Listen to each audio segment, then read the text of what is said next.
puisque tu me parles de leadership, on peut en parler. C'est toujours le leader de l'équipe. Est-ce qu'un leader, il arrive en surpoids en préparation d'avant CAN? Oui ou non? La réponse, tu la connais déjà. Est-ce qu'un leader... Je la connais, effectivement. Ouais. Okay. Est-ce qu'un leader technique qui a un coup franc à la dernière minute contre l'Angola, est-ce qu'il décale à un joueur, à un coéquipier à lui? Non, il prend ses responsabilités, le tire.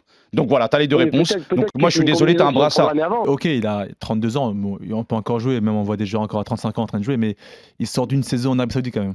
Il sort d'une saison en Arabie Saoudite et ça reste un grand joueur, mais c'est pas le type de joueur aussi à performer, à travailler. C'est pour ça, moi, j'ai l'impression qu'il arrive en manque de forme. Belmadi, il est dans le déni là ou il protège son joueur? Je pense qu'il protège son joueur parce qu'il sait très bien, comme on l'a dit, Mahrez, il est arrivé en surpoids et moi, pour avoir joué au Qatar, je sais que c'est très difficile de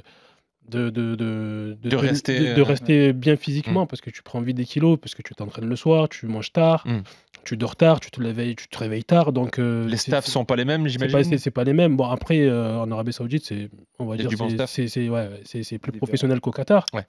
Mais voilà, on l'a vu, quand tu regardes le championnat, tu le vois au t-shirt, tu le vois à sa corpulence, tu vois qu'il a pris du poids et ça ça se voit directement sur le terrain, il prend pas ses décisions, donc ouais, voilà quoi.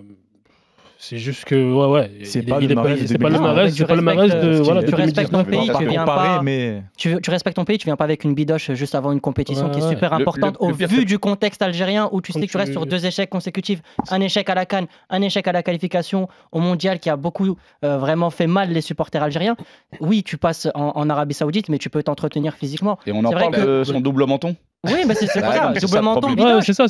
Et c'est là où le bas blesse, c'est que l'intensité en première ligue et l'intensité en Arabie Saoudite, c'est pas du tout la même. Et comme c'est un joueur hyper talentueux, je pense qu'en Arabie Saoudite, le talent, ça suffit amplement. Même avec un peu de bidoche, il reste quand même très au-dessus des défenseurs en Arabie Saoudite parce qu'on a recruté beaucoup de milieux, beaucoup d'attaquants, mais les défenses saoudiennes restent quand même très en dessous.